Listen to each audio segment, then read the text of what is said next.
السؤال ده يا جماعة بيجي كتير جدا، اللي هو ابني 8 شهور ولسه ما سننش ولسه ما بيزحفش. اعمل ايه يا دكتور؟ ايه الحل؟ الحل في ايه؟ فين المشكلة اصلا؟ هو ابنك ما عندوش مشكلة، هو كده 8 شهور ما سننش، ده كده في مشكلة؟ ده كده مريض يعني محتاج علاج؟ يعني انتوا دايما بتبقوا شايفين ان في طفل سنن بدري فابنك كده عنده مشكلة.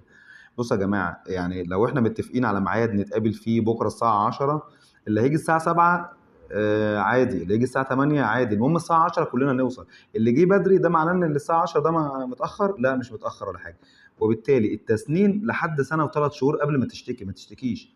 الزحف مش من علامات التطور اصلا، ما يشغلناش.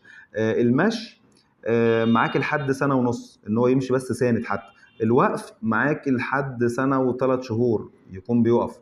خلاص. فما تشتكيش، ما تشتكيش، ابنك كويس، بس اعملي اللي عليكي بقى. يعني انت بتشتكي، ماشي، عملت اللي عليكي؟ لا. بتدي الواد فيتامين د كل يوم؟ لا والله بنسى.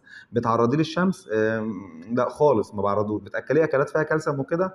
ما اعرفهاش اصلا، ولا هو بيرضع بس. فانتوا متعودين تشتكوا، طب بتعملوا اللي عليكم؟ لا ما بنعملش اللي علينا.